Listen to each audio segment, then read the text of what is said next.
The cabin fell silent. Every passenger within earshot froze as the man's voice cut through the air like a knife. "We are not sitting next to her." He pointed at 20-year-old Maya Johnson, who had just settled into seat 12B, her headphones dangling around her neck, completely unaware she was about to become the center of an unforgettable scene at 30,000 feet. Maya had been so careful that morning. She triple-checked her boarding pass, arrived at the airport 3 hours early, and texted her mom multiple times to make sure she had everything. This was an important trip. She was heading to Boston to present her graduate research on renewable energy systems at a national conference. As a young Black woman in STEM, she'd worked twice as hard to get here, and she wasn't going to let anything mess it up. But now, looking up at the middle-aged couple standing in the aisle, dressed in expensive clothes that screamed wealth and privilege, Maya felt her stomach drop. The woman clutched her designer purse tighter, her knuckles white, as if Maya's presence might contaminate it. The man's face twisted in disgust, his lips curled like he'd tasted something rotten. "There must be other seats," the woman hissed to the flight attendant. "We paid good money for these tickets, and we absolutely refuse to sit here. This is completely unacceptable." The message was crystal clear, and everyone in that section knew exactly what was happening. This wasn't about legroom or overhead space. This was about the color of Maya's skin. The couple's eyes kept darting to her face, her hair, her hands, making their prejudice painfully obvious. Maya's heart pounded. She'd faced racism before. The suspicious store clerks. The professor who seemed surprised when she aced the engineering exam. The comments about her natural hair. But this was different. This was public. This was loud. This was dozens of strangers watching her humiliation unfold in real time. For a moment, Maya considered moving. Maybe it would be easier to just quietly switch seats and let everyone go back to normal. Her hand actually moved toward her seatbelt, but then something shifted inside her. Why should she move? She hadn't done anything wrong. She'd paid for her ticket too. She had every right to be here. So instead of standing, Maya sat back, lifted her chin, and folded her hands in her lap. She wouldn't give them the satisfaction. She wouldn't let them win. Other passengers were paying attention now. An elderly man across the aisle lowered his newspaper, his eyebrows furrowed in disapproval. A young mother 2 rows back covered her daughter's ears.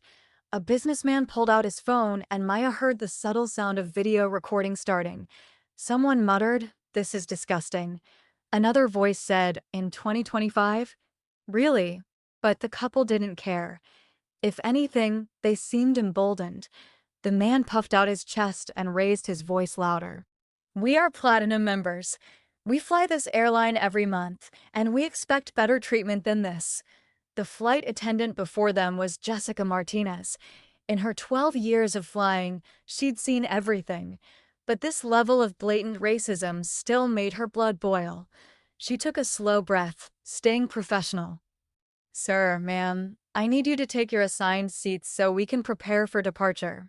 You're worried about a schedule when we're being forced to sit next to someone who clearly doesn't belong in our class?" The woman shrieked. Several passengers gasped. The businessman's phone was definitely recording. Maya felt tears threatening, but she blinked them back furiously. "Not here.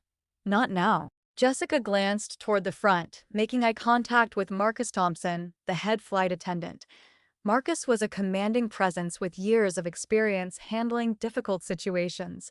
When he saw Jessica's look, he knew exactly what it meant. This needed his intervention. Marcus set down his clipboard and walked down the aisle with purposeful strides. His uniform was crisp, his expression serious. Every head turned as he passed. The energy shifted. This was becoming a significant moment. When Marcus reached row 12, he took in the scene quickly. The defiant couple. Jessica's barely contained fury, and Maya sitting with dignity intact despite everything. Marcus had a daughter Maya's age. Looking at this brave young woman now, he saw his own child, and something deep inside made a decision that went beyond policy. This was about right and wrong. "Ladies and gentlemen," Marcus announced, his voice carrying through the cabin, "we have a situation that needs to be resolved before departure." The couple exchanged smug glances, clearly assuming victory was theirs. Marcus continued, his tone sharp. This airline operates under a zero-tolerance policy for discrimination of any kind. We do not accommodate seating requests based on race, religion, ethnicity, or any protected characteristic. This is not negotiable. The couple's smiles faltered. Marcus turned to Maya, his expression softening. Miss, I am deeply sorry for what you've experienced. This behavior doesn't represent our airline or decent humanity. You've done nothing wrong, and you deserve dignity and respect. Maya felt something crack inside. Kindness after cruelty was almost harder to bear. She managed a small nod. Then Marcus faced the couple again, warmth evaporating. You have a choice. Sit in your assigned seats appropriately or leave this aircraft immediately. You have 60 seconds. The man's face turned purple with rage. Do you know who I am? I'll have your job. I'll sue. You cannot throw paying customers off because we have seating preferences. Actually, sir, I can, Marcus replied calmly. As senior flight attendant, I have legal authority to remove passengers who create disturbances or display discriminatory behavior. You've accomplished both in under 5 minutes. Jessica raised her radio. Ground crew, we need security at gate B17. 2 passengers being removed for code of conduct violations. The cabin erupted in scattered applause. The elderly man stood, clapping loudly. Someone shouted, "About time." The woman grabbed her husband's arm. Gerald, they can't do this. But Gerald could see Marcus wasn't backing down. Passengers were recording everything. There was no winning. This is outrageous. Gerald spat, yanking his bag down so forcefully it nearly hit someone. We'll never fly this airline again. That would be best for everyone, Marcus replied evenly. The couple stormed down the aisle, muttering complaints, throwing hateful glares. 2 security officers met them at the door. The entire plane watched as they were escorted away, their dignity left behind in row 12.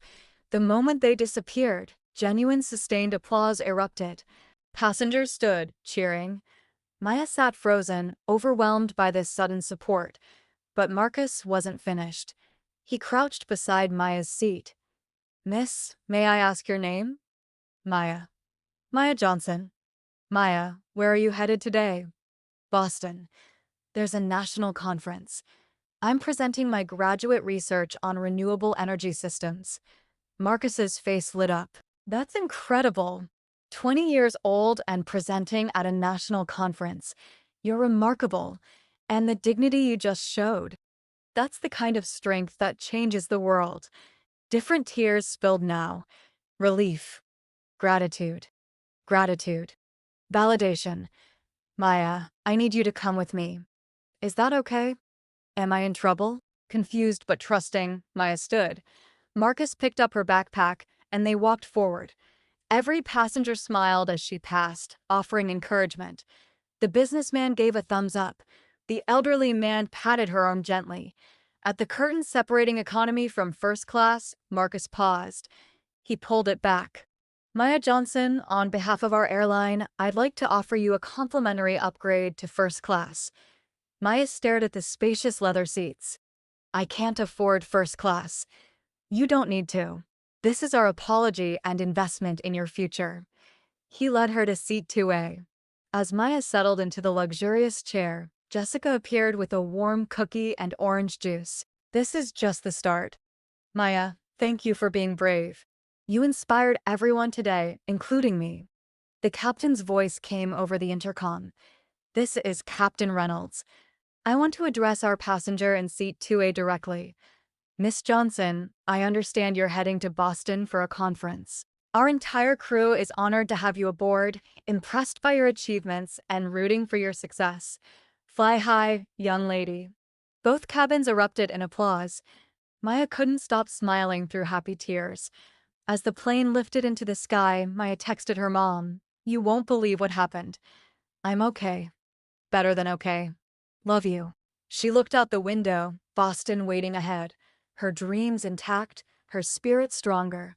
She'd learned that hatred exists, but so does justice. So do allies willing to say, not here, not on my watch. 3 hours later, Maya carried more than research papers off that plane. She carried knowledge that the world still had light bearers like Marcus and Jessica who chose courage over comfort. When Maya presented in Boston 2 days later, she didn't just win the Innovation Award because her research was groundbreaking. She won because she spoke with confidence that came from knowing her worth, strength from being defended when it mattered most. Sometimes justice doesn't just prevail. Sometimes it gets upgraded to first class. And sometimes, those who try to tear you down get escorted out while you soar.